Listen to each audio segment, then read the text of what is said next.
You are listening to the Retina UK online West Midlands local peer support group meeting recorded Tuesday, 26th of April 2022. Hello, everybody. This is our Retina UK online local peer support group for the West Midlands. Tonight, I'm proud to introduce to you Perm Bhachu, who's going to be facilitating and supporting this group for us. Perm's going to say a few words about herself, and then she'll pass over to Elaine White, who will talk about BeeZee Bodies. So I'll pass over to Perm now, and you can say a little bit about yourself. Good evening, everyone. Thank you very much for the intro, Mark. And thank you, everybody, for coming tonight and starting the first support of our West Midlands peer group for Retina UK. My name is Perm Bhachu. Everyone knows me as Perm. I have been around in sight loss for the last 3 years, as I came to sight loss later on in life. I've got a diagnosed genetic eye condition, which both my parents are carriers of the defective gene, and I've got both sets, hence the aggressive decline in vision. And I've had genetic testing, and it's RP USH2A. And I didn't understand what it meant, but USH2A could affect my hearing as well later on. But at this moment in time, I'm just blessed that I can still hear, despite the fact that my vision is deteriorating. I didn't understand what having RP meant, but now I can tell you my journey has been a very slow one. I went through, I left a career, went through bouts of depression, quite suicidal, to be honest. Didn't understand what I was going to do, so I reinvented myself, rehabilitated, and with the help of my primary care team and RNIB, I started my journey. And that's where I've got to know about all these different organisations, because I'm quite what they call inquisitive. Well, my family would say nosy Parker, but that's not the case. So I actually then started volunteering for different organisations, and quite a few of the group members have mentioned SVI, which stands for Sound Well Visually Impaired. And they are actually a local group in West Bromwich in the Sandwell borough of West Midlands. And they do a lot of work for local charities as well. And everyone knows each other. And I actually met quite a lot of you through that, through all the good work that everyone does. And it's become like a family, to be honest. Everyone knows each other. It's quite a small world. And, if somebody wanted to ask me about anything that's going on, I'll say, well, I might not be able to know, but I can find out someone who can. And for me now is actually coming on board and being approached to facilitate this group is quite an honour. And I'm happy to be part of the Retina family. I've only been with them for is it about 4 weeks, Mark, now? About 4 weeks? Yes. And we start our training in June. So I'll be fully fledged, and then hopefully go for our first face-to-face meeting in September after the Commonwealth Games has kind of concluded. And so everything's settled down. And that's me actually in a nutshell. So, and I'm fiercely independent. My background is arts and heritage, and I love art. And I've recently just done a photography exhibition. So if anyone wants to know what it is, you can see it's still being viewed online and on my Instagram and Twitter accounts, but it's all to help. But I'm kind of curious, and I've also joined the Retina UK medical research side as well, because I want to know what cure there might be for people with sight loss. And I'm going to hand you over to Elaine, who I know very well in a former life and guide dogs as well. Elaine is actually the manager for BeeZee Bodies, and it's a health and a management program. So over to you, Elaine. Hi. Thank you. Hi, everyone. And I'm going to do a personal reference to Perm as well as your new facilitator, and just say you're in very, very, very capable hands. And what she says is completely true. It is a very small world. The VI world is incredibly small. We all do tend to sort of slightly know each other a little bit up to a point. Obviously not everybody, but certainly there's some familiar faces that we commonly see. So I do know Perm very well. So I'm really honoured and pleased that you've allowed me on, and also that Perm's got this role, because you're in very good hands. So, as Perm has said, firstly, I'm going to correct Mark with the pronunciation of BeeZee Bodies. It's not BeeZee Bodies, it's BeeZee Bodies. Although it does make me laugh. My apologies. BeeZee Bodies. So it's BEEZEE, BeeZee Bodies.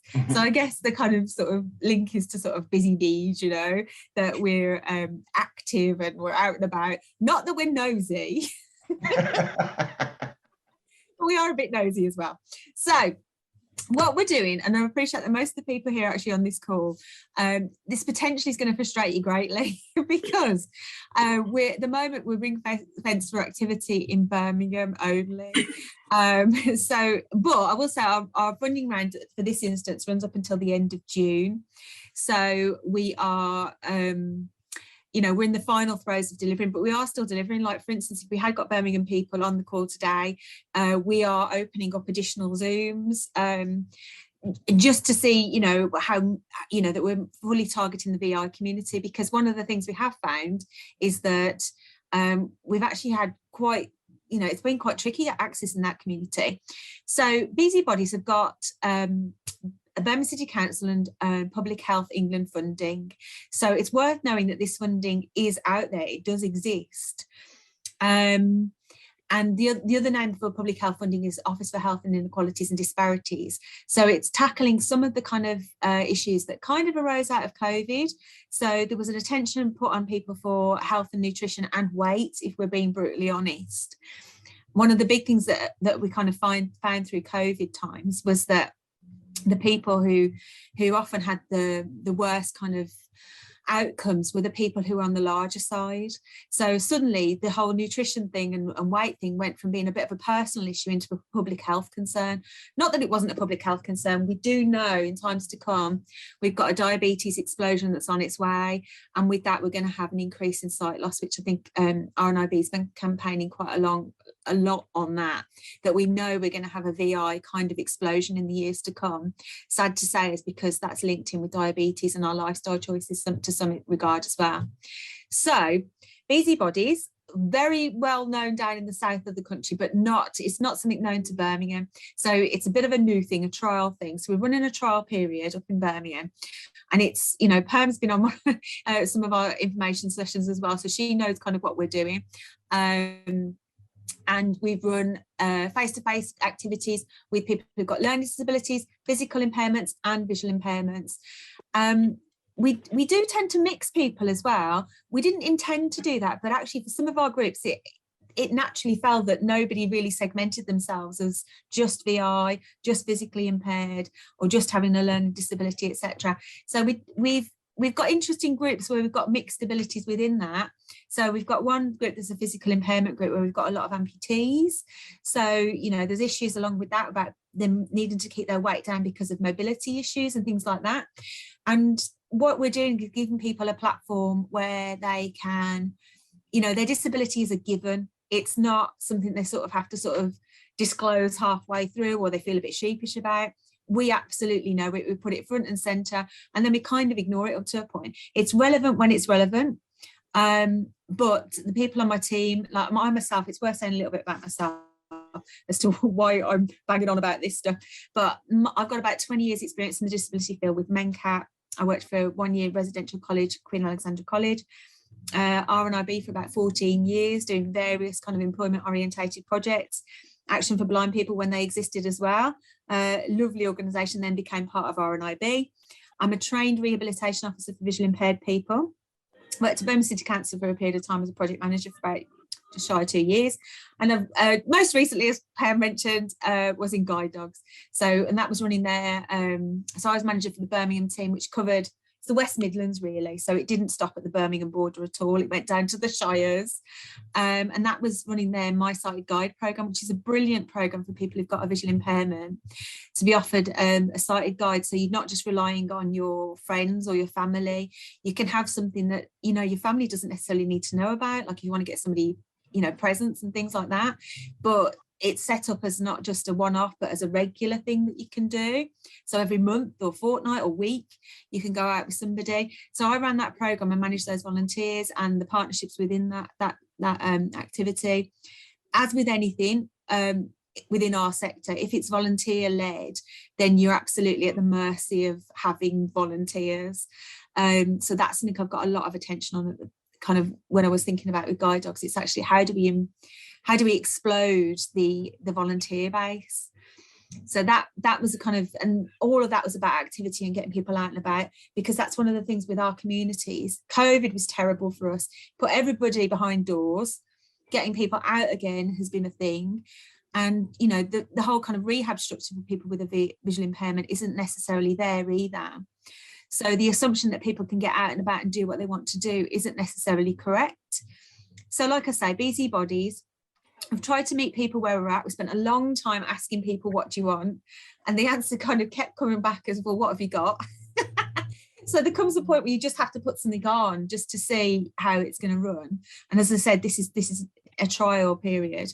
So we've run a number of Zoom courses. We're in some colleges. We're in Queen Alexandra College. We're in another college called Heart of Birmingham Vocational College. We're at BID, which is primarily deafness. So there's a deaf group, and they've got about 20 people attending their group on a Fridays, and we pop along to that.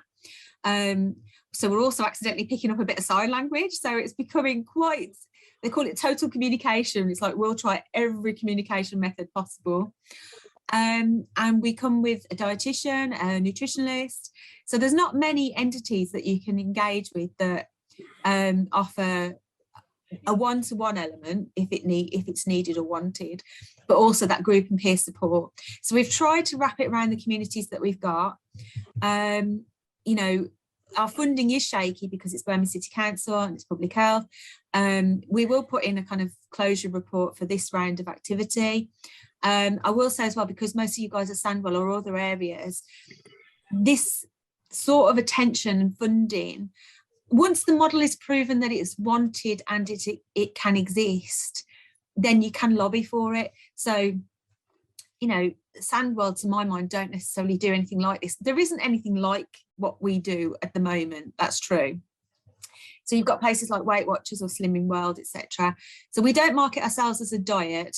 What we do is we look at things like portion control and kind of and the Eat Well guide. So most people in the UK aren't really eating as, you know, with the angels sort of thing. We're sort of a little bit more on the fast food and the sweeter side, perhaps. Sweet and salty is where we're at a lot of the time, which isn't necessarily good for our health, and the quantities are a little bit out of whack as well.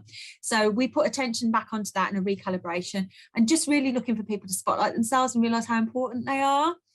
And, you know, the disability is there, but it isn't the primary element either. It's about having that kind of rounded, really kind of warm, holistic, you know, experience of life that, you know, you're able to get out and about and do what you want to do. If not, how would you want things to be? Having the opportunity to problem solve that. And then with the dieting and dietitian and nutrition support alongside that. So it's an interesting one. We're an unusual one because we are a pilot. But thus far, it's been successful in as much as we've been able to recruit. There is a market for this. I will say the VI community is the one that we find most difficult. Ironically, myself and the lady that runs some of our Zooms as well, Faith, who's a visually impaired chef, she's registered as blind. And we've got massive experience and expertise within the field of visual impairment. And we have found that that's the one community we find really difficult to tap into. I kind of know why, but it has proven to be something that we've not quite really managed to mine sufficiently. And some of it's because the gateway organisations say, you know, big organisations, I'm not going to name it organisations, but the big kind of VI gatekeeper things, that people with kind of caseloads, etc., you know, actually referring into other organisations is a big piece of work for somebody. It's a lot of work. So unless it's easy, then, you know, you are going to get this dearth of kind of helpful people, not even necessarily about our service, in the range of services, like there's other smaller support organisations and stuff.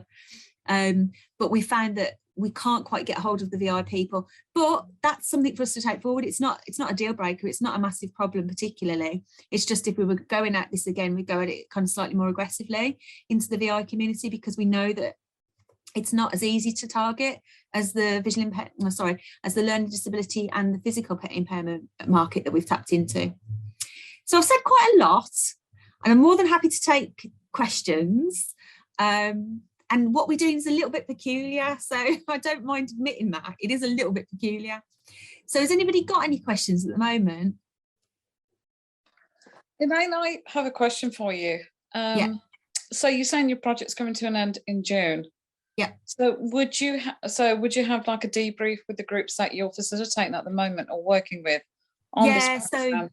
Yeah, we are. We're gonna when we started, people probably don't realise, but we asked people questions about how they're kind of feeling and that kind of thing, and then we're looking at the end kind of whether there's any sort of movement on that. You know, also people's flat out understanding of food and, you know, what is an accurate nutritionally balanced meal, that kind of thing. What do people know now that they didn't know at the start kind of thing. So we will do a kind of closure activity and questionnaire, and we're calling it a graduation, so we're trying to make it as jolly as possible. So we are looking to make things kind of a bit lovely, really. So we're working on that, but obviously we can see some distance travel because some people are very articulate and knowledgeable about things, and we don't do things like calorie counting and things like that. We will reference it because it's well known and it's an understood measurement of within the nutritional world, and it sometimes can lead to quite stark understanding, like, you know, you like hugely double the calorific intake of, say, rice just by how you cook it. And that, when you know the figures on it, the numbers on it, can be quite stark.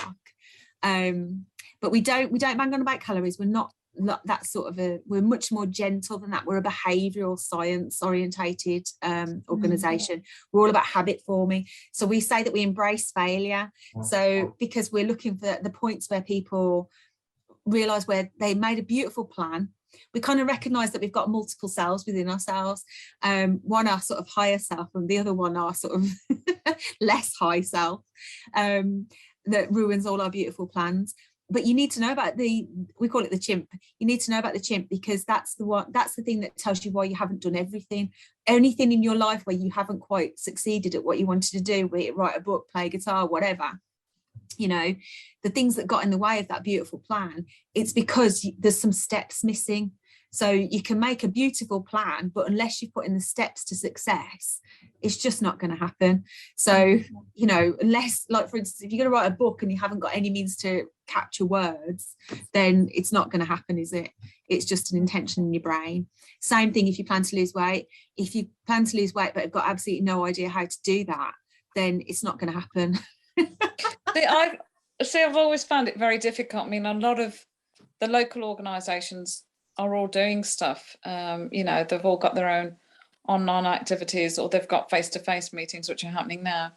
But I think you're right with the VR. I think it could be a confidence of actually getting there, relying on maybe family and friends. So it just becomes a bit of a task getting it is a bit of a task. Activity. And I think maybe what could be approached in the future for any organisations, which is great what you're doing, because I'm on your programme, and hence the fact that, you know, you're applying a holistic approach to it. But I would find that transportation, getting there safely, people who, you know, who have, you know, kind of lost their confidence. COVID has not helped any of us, really.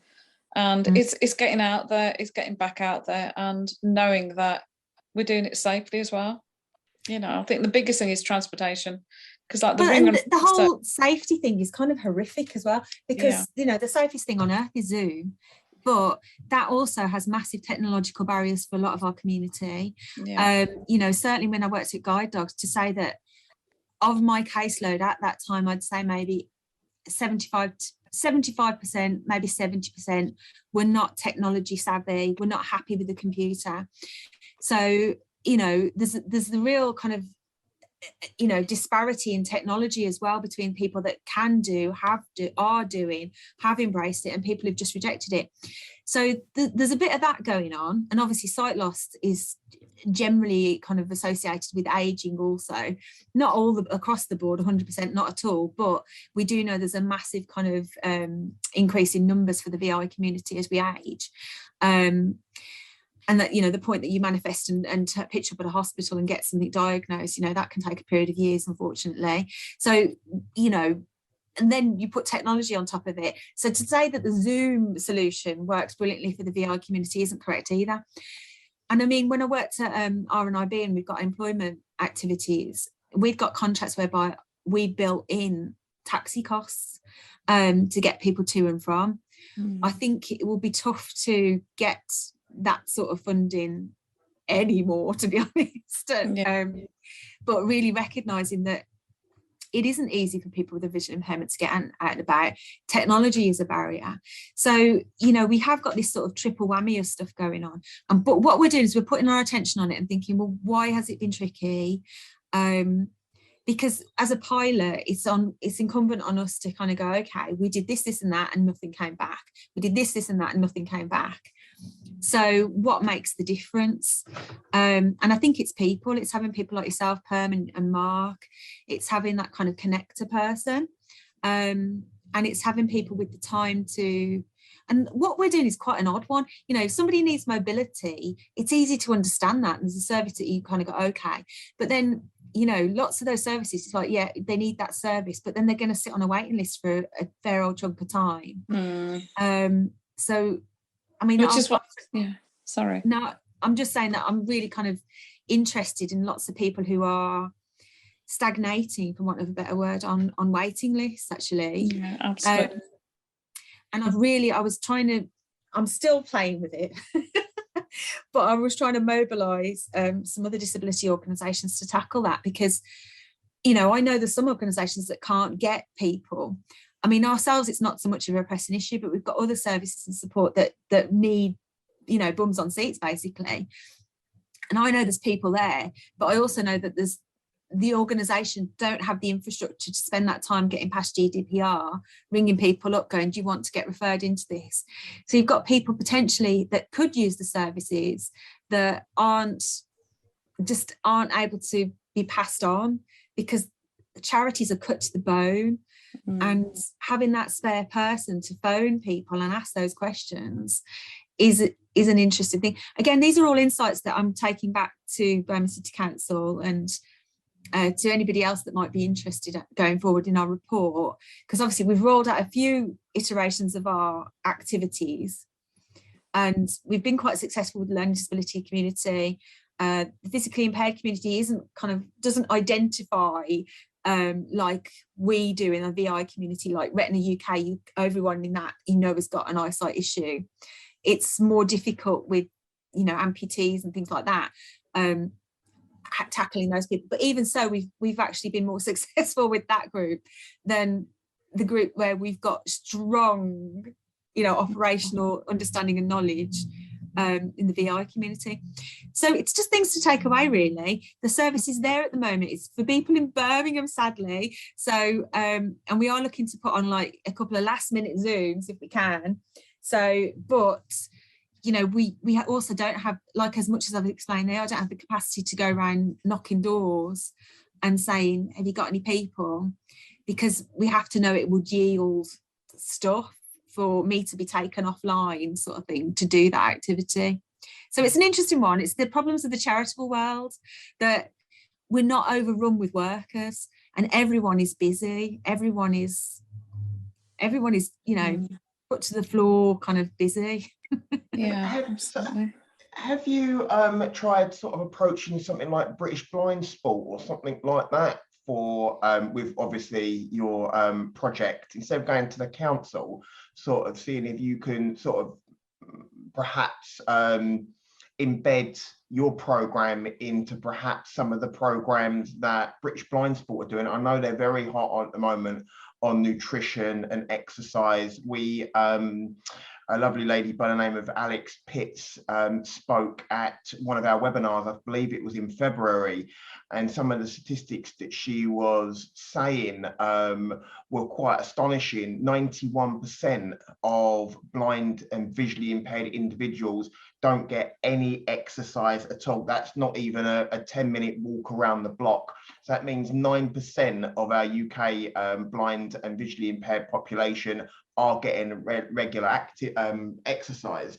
But then another statistic said that, you know, 33%, I think it was, of those want to get exercise, but they just don't know how, or they don't have the confidence to get out and about to their local gym. And I completely understand that. That's why I have a gym in my living room, treadmill, weights, etc., because not only do I find it frustrating to get to the gym, every time that you want to use the running track, you know, it's always rented out to a football club, or it's not always accessible for you to run around it because they've got hose pipes crossing it, you know, it's not safe. Or you don't find that the swimming pools are safe either, because they never have lanes dedicated for visually impaired people. You know, you've got to share it with all sorts of different demographic, you know, and I'm always swimming into people, or they're swimming into me because I'm going up the wrong side of the lane, because obviously no spatial awareness. You know, it's finding those initiatives, or working with local gyms and leisure centres to try and put on more VI compatible or VI accessible activities. But again, like you say, it's having the staff to do it, it's having the time to do it. I find swimming, I enjoy it, but it's such a faff to work my way through a changing room, because they're like a maze to me, maze of lockers and aisles and everything like that, you know, and you never know where you might end up, you know, trying to get to the swimming pool. So I just thought, you know, have you tried working with other organisations rather than just Birmingham Council? No, we haven't gone to, because Birmingham Council funds us, and we've gone to other organisations, and that's the thing. So, you know, like I said, at the initial stages, we kind of had nice conversations. We're asking people about things, and you know, when I started in January. So there comes a point where you've got to do something, you've got to deliver something. So we've turned to all the places where we could actually find people, and we've gone out to RNIB. We have gone out to British Blind Sport. I believe that predates me, but I think you know, it's really tricky when you're going out, and you have to have your menu ready. You have to have like, right, okay, we've got this and that for the marketing of that. So some of that, you know, we learn as we go. That we did a nice bit where we were asking people what they wanted, but people just need to have the product there for them to decide if they want it or not. So we've gone at it a couple of times offering different things. So if we were running it again, we'd definitely go out to all those organisations. But again, learning what we know now is that they need the products, really, so that's the thing that they can market, and then we can bespoke it around people. So what we said right from the start with this, we'd bespoke it around the group that we had, and that's kind of what we've done. So we've changed it. Every single group, we've got a couple of people that they're external to us that work alongside us as well, and they've kind of said, they've commented like, blimey, everything you do is slightly different with every different group. And it is, the core message is the same, but we have to change it to accommodate the group. We've got some that are particularly rowdy and some that are quite genteel, and you know, we have those two same groups on the same day, for instance, so it can be a real step change for like delivery staff, etc., which is myself also. And I mean, those statistics that Alex Pitt cited are just, I mean, I would say that it's true from my experience of guide dogs. So in terms of your experience of the swimming, that's where something like My Sighted Guide, which is a nationwide program, I'm not here to flog that, but I must say that it exists, that it's having that sighted guide, a buddy that can go with you. But I appreciate you don't always want to do stuff with someone else. You want to just go and do your thing, don't you? But there is an adjustment there. But even so, it's waiting on that kind of another bit of permissions. And I think the thing that tells the massive real story is rehab. So obviously, I think it's about 28,000 people potentially in Birmingham who've got a visual impairment. I think about 8,000 people of those are actually registered. And there's 3.5 workers in Birmingham City Council rehab team. So, you know, how can they possibly make sure that people have got the mobility skills to get out and about and be active and live a full life or a normal life when there's 3.5 workers and to a pool of 8,500+ people and a larger pool of 28,000 people plus that's only going to get bigger. So it's obvious, if you can't tackle mobility with visual impairment satisfactorily, you're always going to be relying on friends and family. And that's a really tricky place to be, and not everyone's got that. So inevitably you've got people who end up doing literally almost nothing. And it's not their fault. it's a real disability issue. So I could bang on about this forever because it's my hobby horse. The only way we can do it is by jigsawing everything, because the council isn't going to suddenly get like 10 more workers or whatever. And if they did, you know, I'm sure it would only be for a short period of time, you know, but there's the great small little organisations that are out there. Sandwell VI, as you've mentioned, they're Perm, you know, brilliant. Yeah. Focus in Birmingham is just excellent. You know, if they can do it, they will do it. You know, every organisation has only got its certain amount of money, so they can't do everything, and they can't do everything brilliantly. They can only do it as well as they can. But unless, I think, I myself am not visually impaired, but if I was visually impaired, I would join up everything. Because not one organisation can do everything you need, but you can, you know, stitch it together. And like, for instance, at one point, we were giving away during COVID technology, and RNIB occasionally every now and then gives away technology because they've got some pot of money. So once you're known to an organisation, stuff like that happens, that you get, you know, if there's somebody, if you're sat there with some kind of caseworker somewhere knows about you, then it's like, oh, there's this thing happening, are you interested? And that's the brilliant thing of the charitable sector, that stuff can happen. It can, you know, embolden and widen your life. But the first part of that is kind of joining stuff and putting yourself out there, which can be really uncomfortable, and it can be frustrating when it doesn't go well as well. Like, occasionally things just don't go well for whatever reason, and you know, some part of that is just life, but some of it is just having to give things another go. You know, don't judge a whole organisation by one person. You know, there's other things that are happening within those organisations. There's maybe employment, there's, you know, chair yoga that's happening, or all these random streams of stuff. But you gotta be in it to win it. Absolutely. I'm not just flogging BeeZee Bodies. No, it's flogging the charitable sector. Yeah. It is what you've said. It really does, you know, hit home, trying to get people out from their four walls that have been encased in them for the last over 2 years, to come face to face with other people in a room, you know, to talk about peer support, or, you know, their sight loss, or to get some exercise or anything like that. It's very daunting for somebody, and it's one of the things that I'm experiencing at the moment. You know, people's mobility getting to and from a, you know, their front door, or their, you know, or a train station or something like that. Especially like you were saying, there's roadworks all over the place that pop up. One minute they're there, next minute they're not, next minute they're across the road. So where you get to familiarize with yourself with a location, it could be easy one day, and then the next day they've got it all blocked off because they're doing roadworks, and you've got to find a brand new route again, but you might not have a sighted guide on that day. And this is one thing that we're trying to reach out to our local areas for, sighted guides to help people get to and from our local peer support groups. But it's like you say, it's finding that resource, finding someone that's got the time to chaperone a group of people from A to B safely across roads. Some maybe not be controlled, and obviously some of the areas that still use trams as well. Manchester's one of them. The tram lines are I've heard, are a nightmare for getting canes caught and stuff like that. So yeah, it's frustrating, and it's one of the obstacles that I, in my role, have to tackle in order to get people around the room and face-to-face socializing again, whether it's in a room or whether it's just in a pub having a spot of lunch. You know, my goal is to get outside.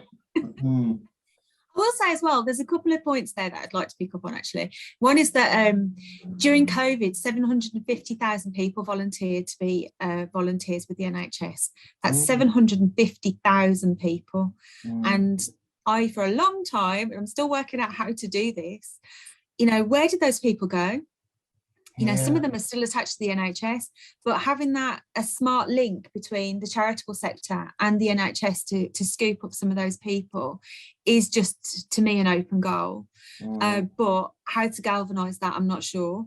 The other part of it is, and the thing that I was trying to bring to a couple of charitable organisations, and I'm still not going to let go of, is I was calling it a social sacrifice day, but I might need to reword that because I think it sounds a bit harsh.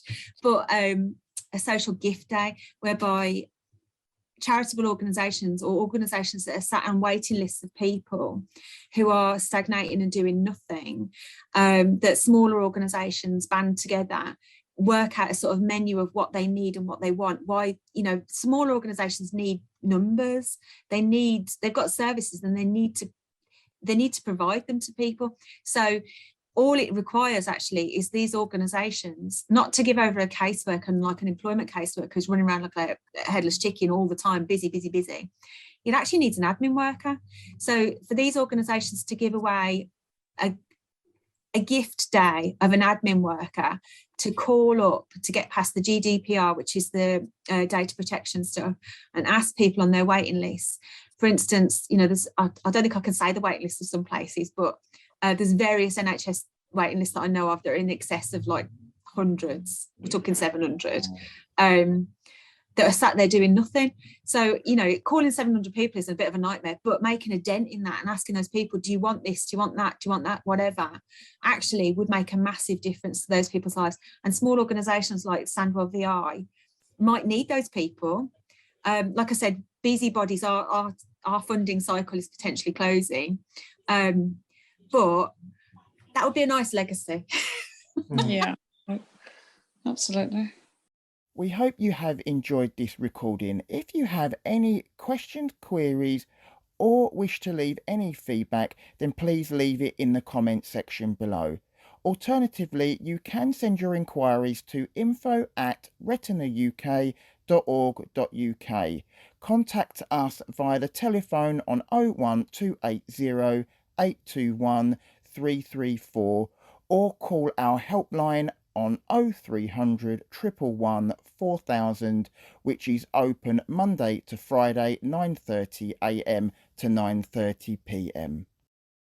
If you would like to know more about our local peer groups, when your next meeting will be held, or if you wish to get involved in creating your own group, or would like to know more about our services that Retina UK provides, then please visit our information and support page on our website www.retinauk.org.uk and navigate to our local peer group page.